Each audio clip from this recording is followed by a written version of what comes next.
말 한마디로 청량빛을 갚는다는 속담이 있습니다. 옛날 어느 마을에 어마어마하게 큰 부자가 살았습니다. 심보가 약간 뒤틀린 사람이었습니다. 이 부자는 자기는 빈둥빈둥 놀아도 곳간에 가득 찬 돈이 노는 꼴은 보지 못했습니다. 그래서 생각해낸 것이 돈이 급한 사람에게 돈을 빌려주고 비싼 이자를 받아먹는 것이었습니다. 부자는 생각한 대로 해보니 재미가 쏠쏠한 것을 느꼈습니다. 그러던 어느 날 이웃에 사는 갓파치, 가죽신을 만들어 파는 사람이 찾아왔습니다. 가죽신을 만들어 팔려면 가죽을 사야 하는데 돈이 모자랐던 것입니다. 갓파치는 부자에게 말합니다. 김 부자 어른, 백냥만 꿔주십시오. 이자까지 붙여 갚겠습니다. 이자까지 쳐서 갚겠다는데 김 부자가 마다할 리 없었겠죠. 더구나 성실하기로 소문난 갓파치였기에 부자는 주저없이 백냥을 꿔 주었습니다. 그런데 다음 날 이 소문을 듣고 이웃 마을의 술주정뱅이도 부자를 찾아왔습니다. 술주정뱅이도 갓바지처럼 말했습니다. 김부자어른, 나도 돈 백냥만 꺼주셔. 돈은 이자 붙여 꼭 갚으리다. 부자는 이왕 시작한 돈놀이, 이놈 저놈 꺼주고 이자만 두둑히 챙기면 그반이다 생각하며 이번에도 돈을 꿔 주었습니다. 술주정뱅이는 냉큼 돈을 챙겨 사라졌습니다. 그렇게 시간이 지나고 마침내 약속한 기한이 되었습니다. 그런데 돈을 가지고 오는 사람이 한 사람도 없었습니다. 목을 빼고 기다리다 못해 대문 앞에 서서 기다려도 돈을 빌려간 사람들은 코빼기도 보이지 않았습니다. 기다리다 지친 부자는 직접 찾아가 돈을 받아오기로 마음 먹었습니다. 부자는 먼저 술주정뱅이를 찾아갔습니다. 그런데 방귀 낀 놈이 성낸다고 술주정뱅이가 하는 말이 아주 기가 막혔습니다. 술주정뱅이는 돈 떼어 먹히고만 살았냐며 그깟 백냥 생기면 언제라도 갚으면 될 거 아니냐며 술 취해서 되레 역정을 냈습니다. 부자는 화가 머리끝까지 치밀었습니다. 그래서 내일 모레까지 안 갚으면 감옥에 보내버리겠다 말한 후 욕을 한 바가지 퍼부어 놓고 씩씩거리며 갓파치의 집으로 향했습니다. 갓파치의 집에 가자 갓파치는 버선발로 뛰어나와 부자를 맞았습니다. 하지만 부자는 다짜고짜 허튼 수작 부리지 말고 돈부터 내오라고 고함을 질렀습니다. 소리를 질러놓고 보니 갓파치 얼굴을 보기가 조금 민망했습니다. 병든 어머니를 모시고 열심히 살아가는 모습이 짠하기도 했습니다. 갓바치는 죄송하다며 빌려준 돈으로 가죽신을 만들어 팔았지만 아직 돈 갚을 처지가 못돼 열심히 장사해서 꼭 나흘 뒤에는 갚겠다고 말했습니다. 갓바치가 사정하는 태도가 어찌나 정중했던지 부자는 한바터면 안 갚아도 된다 하는 이 말이 툭 튀어나올 뻔했습니다. 부자는 열심히 해도 처지가 안 된다니 어쩔 수 없지 않냐며 돈은 천천히 갚아도 되니 장사 열심히 하라고 말한 후 돌아왔다고 합니다. 이 이야기에서 볼 수 있듯이 말을 어떻게 하느냐, 이것은 아주 중요합니다. 하나님께서는 이스라엘 백성에게 함부로 말씀하시지 않으셨습니다. 지키지 못할 약속을 하신 적이 없으십니다. 예수님께서도 이 땅에 오셔서 말을 함부로 하지 않으셨습니다. 예수님께서 해주신 말씀들은 사람들에게 큰 교훈이 되었고 진리에 다다르게 해주는 말씀이었습니다. 하나님께서 주신 말씀이나 예수님께서 몸서 들려주신 말씀은 저희 그리스도인이라면 마땅히 닮아야 할 모습일 것입니다. 오늘 말씀에선 먼저 선생이 많이 되지 말라고 이야기합니다. 야고보가 왜 이런 말을 하였을까요? 야고보의 편지를 받은 교회에 선생들의 가르침으로 인해 혼란이 있었기 때문일 것입니다. 야고보는 선생들에게 더 큰 심판이 있을 것이라 선언합니다. 예수님께서도 율법학자와 바리새인들에게 심판이 기다리고 있다 경고하셨던 바가 있습니다. 말에 실수가 없는 것. 선생이라는 자리는 유대교뿐 아니라 초대교회에서도 굉장히 명예로운 자리로 여겨졌습니다. 이런 가르치는 자가 말에 실수가 있다면 공동체는 어려움을 겪을 수밖에 없을 것입니다. 그렇기 때문에 야고보는 선생이 많이 되지 말라 말하고 있는 것입니다. 좋지 않은 말, 옳지 않은 말, 이런 말들은 공동체를 병들게 만듭니다. 다른 사람의 부족한 모습, 실수, 이런 것들이 더 크고 자극적일수록 저희는 서로 속삭이게 됩니다. 그리고 이 속삭임은 금방 주변 사람들을 통해 전파되어집니다. 이 말들은 결국 공동체를 아프게 만드는 악의 역할을 하게 되는 것입니다. 야고보는 혀에 통제하는 것이 무엇을 의미하는지 먼저 말의 입에 재갈 물리는 것에 비유합니다. 그리고 두 번째로 배에 있는 키, 배의 운전대에 비유합니다. 사공은 배의 작은 키로 큰 배를 원하는 방향대로 이끌어 갑니다. 말의 입에 물린 재갈이나 큰 배의 방향을 결정하는 배의 이 작은 키가 가진 통제력, 이것은 교회를 이끌어가는 지도자의 말이 가지는 영향력, 이 영향력을 설명하고자 하는 것입니다. 야고보는 자랑하도다 라는 말로 혀의 부정적인 영향력을 단적으로 설명합니다. 작은 불이 일으키는 큰 재앙을 예로 들며 혀의 파괴력을 표현합니다. 혀의 파괴력은 재앙과도 같다는 것입니다. 저희가 큰 의미를 두지 않고 한 그냥 그런 말이 누군가에겐 큰 아픔을 주고 그 아픔이 교회를 아프게, 더 나아가서는 교회를 무너지게 만들 수 있을 만큼 큰 재앙과도 같다는 것입니다. 야고보는 혀의 위험성에 대해 불의세계라고 단언합니다. 혀의 악한 사용은 사람을 파멸로 몰아간다는 것입니다.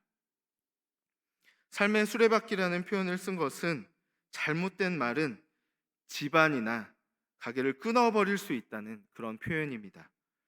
이런 표현이 가지는 의미가 무엇일까요? 이런 표현으로 기뻐하는 이가 과연 누구일까요? 마태복음 5장 22절 말씀을 제가 읽어드리겠습니다. 나는 너희에게 이르노니 형제에게 노하는 자마다 심판을 받게 되고 형제를 대하여 라가라 하는 자는 공회에 잡혀가게 되고 미련한 놈이라 하는 자는 지옥불에 들어가게 되리라. 아멘. 악한 말은 하나님께서 원하고 기뻐하시는 그런 말이 아니라는 것입니다. 누가 기뻐하는 말이냐? 사탄이 기뻐하는 말이라는 것입니다. 사탄이 원하는 말이라는 것입니다. 야고보는 7절과 8절 말씀을 통해 길들일 수 없는 혀에 대해서 악이고 독이라 표현합니다. 혀를 길들일 수 없는 이유는 혀에는 쉬지 않는 악이 있고 죽이는 독이 가득하기 때문이라는 것입니다. 1절부터 8절까지의 말씀을 보면 말의 실수, 혀의 악함 등 아주 부정적인 부분을 말하고 있습니다. 저희가 가지고 있는 입술을 통해 나오는 이 말들에는 선한 것이 결코 하나도 없다라는 것입니다. 그러면 말을 하지 말아야 하는가? 어떻게 어떻게 생각해야 할까요? 말하면 안 될까요? 9절에서 10절 말씀은 그래서 약간이나마 희망을 엿볼 수 있는 말씀입니다. 저희 함께 9절과 10절 말씀을 한번 함께 읽어 보겠습니다. 9절에서 10절 말씀입니다. 시작.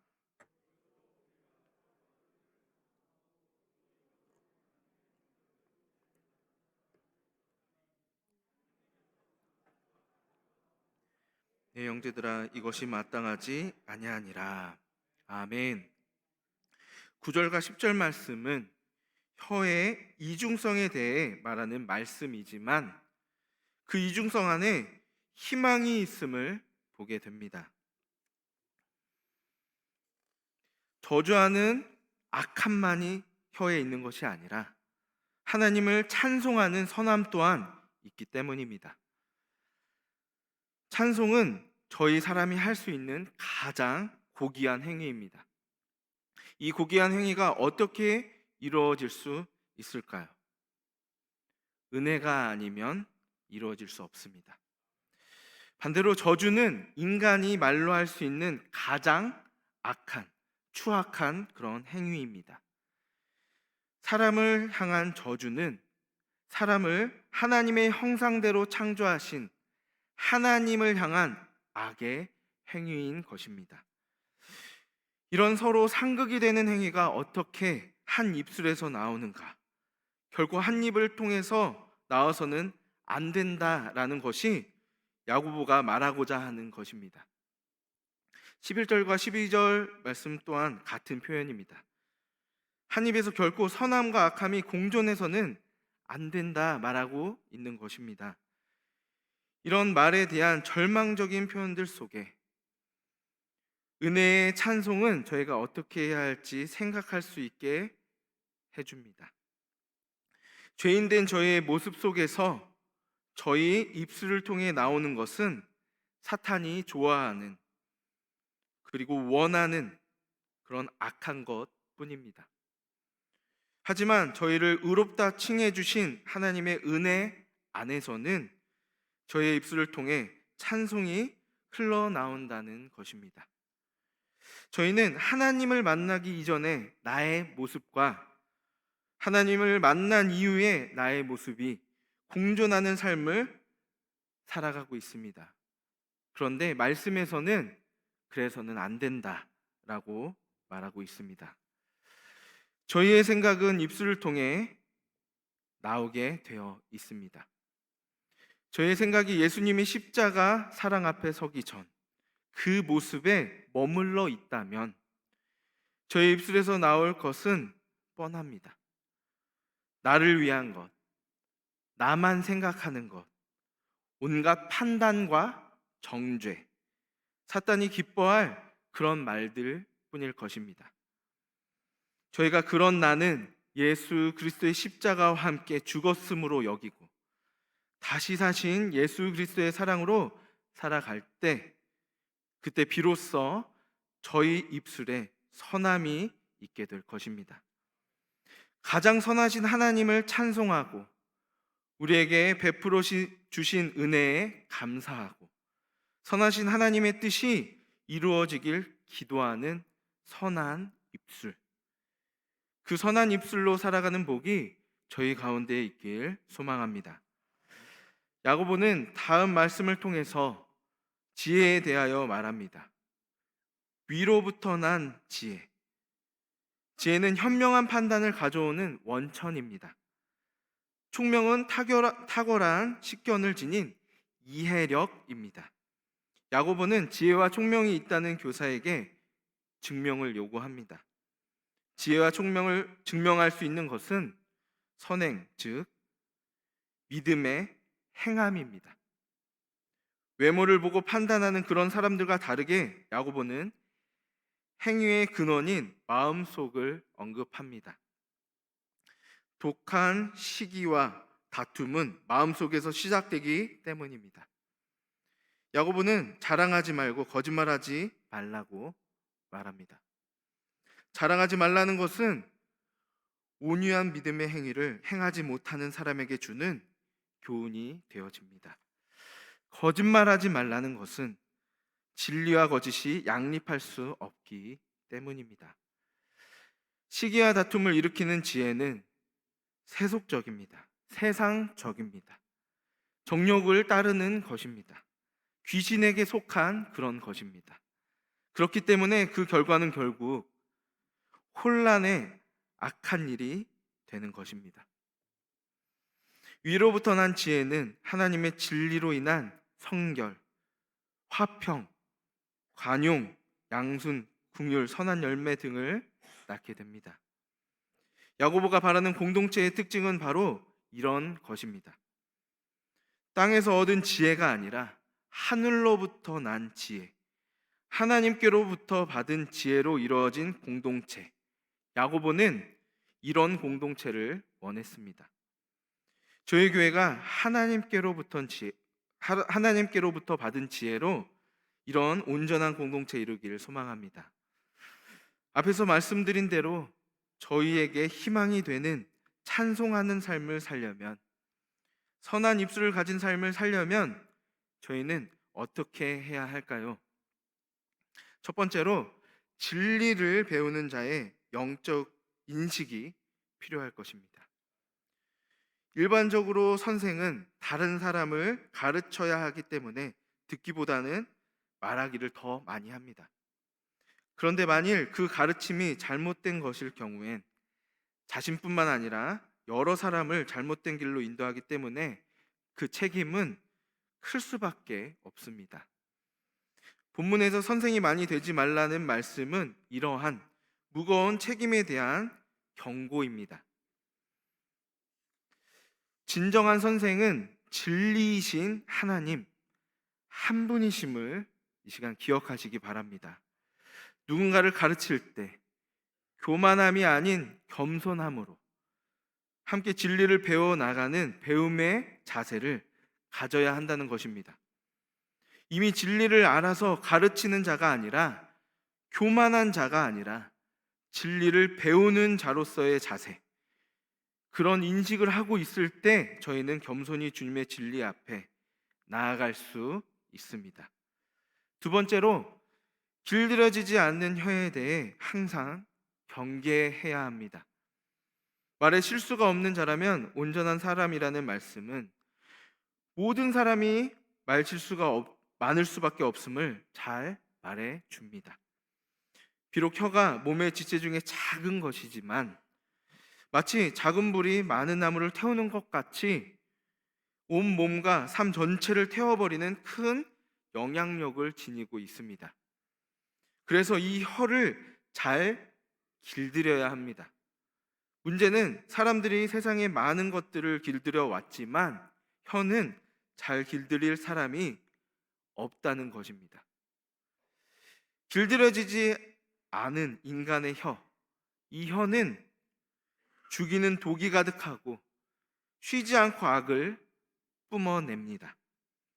그 증거가 성도라 하는 저희도 한 입을 가지고 하나님을 찬양하면서도 하나님의 형상을 지닌 사람을 저주하는 것을 보면 알 수 있습니다. 한 우물에서 쓴물, 단물 다 낼 수 없듯이 한 입으로 찬송과 저주가 나갈 수 없습니다. 그래서는 안 되는 것이죠. 자신의 혀가 그러한 모순을 지니고 있음을 항상 인식하고 경계심을 늦추지 말아야 하는 것입니다. 이런 저의 모습을 인식하며 경계하는 저희 모두가 되길 소망합니다. 세 번째로, 위로부터 난 성령의 지혜로 마음을 채워야 합니다. 누가복음 6장 45절 말씀을 보면 선한 사람은 마음에 쌓은 선에서 선을 내고 악한 자는 그 쌓은 악에서 악을 내나니 이는 마음에 가득한 것을 입으로 말함이니라 라고 말씀합니다. 이 예수님의 말씀은 사람의 입으로 나오는 말이 그 영혼의 상태를 표현하는 것임을 알게 해줍니다. 그 마음속에 위로부터 난 성령의 지혜가 있으면 그 말이 거룩해지고, 정욕과 귀신의 것인 세상 지혜가 있으면 그 말에 온갖 더러운 것이 나오게 됩니다. 그러므로 성도는 자신 속에 쌓여 있는 세상의 지혜를 다 치워버리고 위로부터 하나님의 지혜를 받아서 그 마음 속에 가득 채워 넣어야 합니다.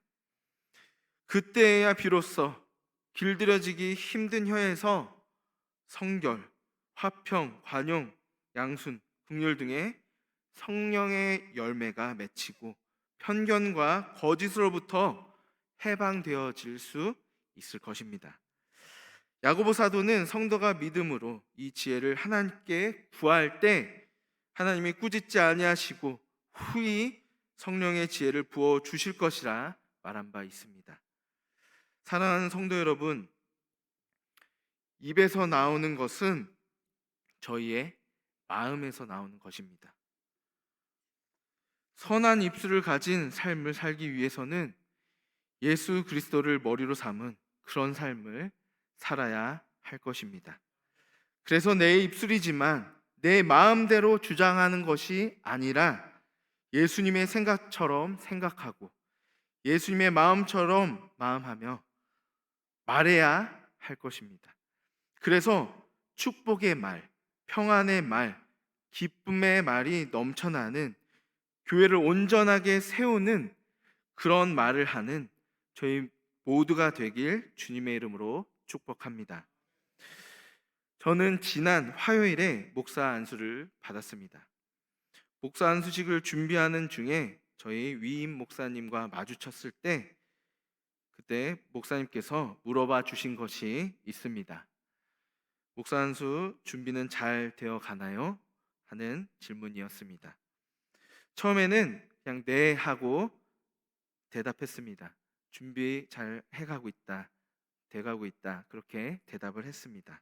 그런데 목사님께서 마주치며 질문해 주시는 이 물음이 한 번, 두 번, 세 번 될 때 이 물음에 대해 곰곰이 생각해 보게 되었습니다.